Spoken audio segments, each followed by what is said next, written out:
shall I? Yeah, you're welcome.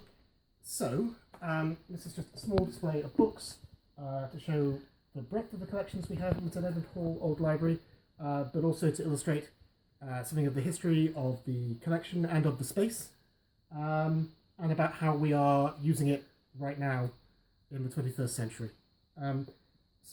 Teddy Hall is a medieval foundation. It's existed from shortly before 1317, but we don't, as far as we can tell, it didn't collect books until the 17th century.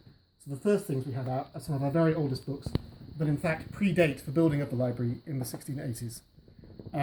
So for example, this is a copy of the works of Peter Gassendi that was donated by an Illyrian, a man called Thomas Littleton, who was also Speaker of the House of Commons. And it is the first book we know that anyone ever borrowed to work from, as we have a small manuscript list of books that were borrowed in the 1670s for teaching, and this is the first book on that list that was borrowed in April 1670. And so the original collection was all donated by Illyrians or friends of the principal, and throughout the 1680s and 90s we got some very nice, significant donations. For example, this is a beautiful copy of Robert Hooke's Micrographia, the world seen through a microscope. But after the old library itself was completed in 1680 under a principal called Stephen Penton, and under his successor John Mill, the library continued to be quite an active part of college life. But after that, in the later 18th century and the early part of the 19th century, the hall's fortunes declined a little, and all of our acquisitions were mostly benefactions. For example, this is the weekly newspaper received by the principal George Dixon, which then came to us. We have a run that covers 1760 to 1780, featuring adverts, shipping lists, all sorts of things. Lots of fun. Great to show how bad paper can be. Oh, absolutely. Yeah, so these are literally kind of penny sheets. This, on the other hand, is a part of a different benefaction from an Illyrian named John Berryman. It's a 1649 copy of the Quran in English, and every page, or almost every page, has just got masses and masses of illustrations. That's a really interesting thing. But the collection grew very slowly and slightly haphazardly between about 1720 and about 1850. But all that time it remained a working library, and unlike many college libraries, it was always a library that undergraduates used. So a lot of our 19th century holdings are things that would be useful in academic study. So for example, this is an 1850s copy of Goethe. Or this is a zoological guide.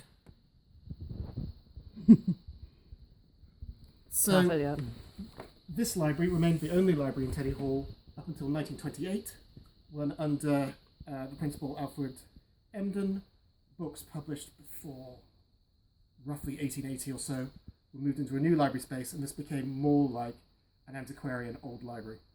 And Emden, in fact, carried on collecting for this library as well as the new library, mostly adding material of Illyrian interest. That's things that were written by or about our noted alumni. For example, this is a set of 18th century satirical verses mocking a man called Richard Blackmore, who was, to be fair, a dreadful poet, although he is one of ours. But this copy is interesting because the anonymous verses, someone has written the name next to, and this is a copy of a work by John Leland that belonged to the antiquarian Thomas Hearn, who was one of our alumni, and he produced his own edition of this book, and throughout it's got his editorial marks where he marked up the text for his own edition. We do still, though, also buy things today. Again, we mostly focus on things connected to the hall, but we do occasionally buy other books just because they're nice, so we can use them in outreach with schools. So to complement our Micrographia, this is a copy of Robert Hooke's Philosophical Collections we bought about 18 months ago. It has beautiful fold-out diagrams,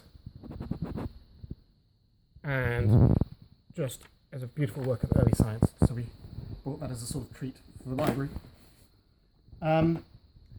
Conservation, because the library was rather neglected for a long time, a lot of our books aren't in the best of states, and we don't yet have a comprehensive conservation plan, although we're working on it. We had a recent refurbishment, which means the space is now temperature controlled, which is fantastic in a start. And so the level of conservation work that's been done in the library varies.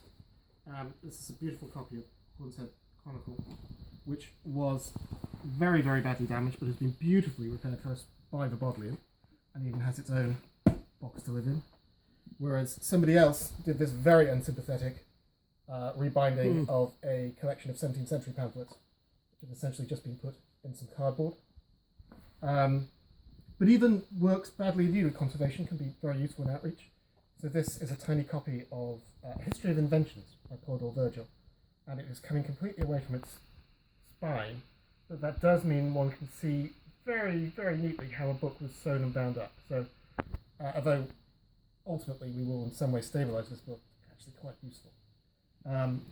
But much of the material in the library, particularly the 19th century, is in sore need of a really quite expert conservation. So that's something that we're very much hoping to expand on. Historically, the collection hasn't been much used in the last 50 years, but we're building on that. We have a lovely new display case. We're having openings to the public. We're using the books in outreach to schools. We're encouraging undergraduates to use these texts in their dissertations. We're featuring them on our own library social media. So we're trying to put the collections in here back into the heart of college life. Many thanks, and special thanks for having the history of the book session for my students today in a socially distant way, and marvelous how you have all mapped it out. Thank you.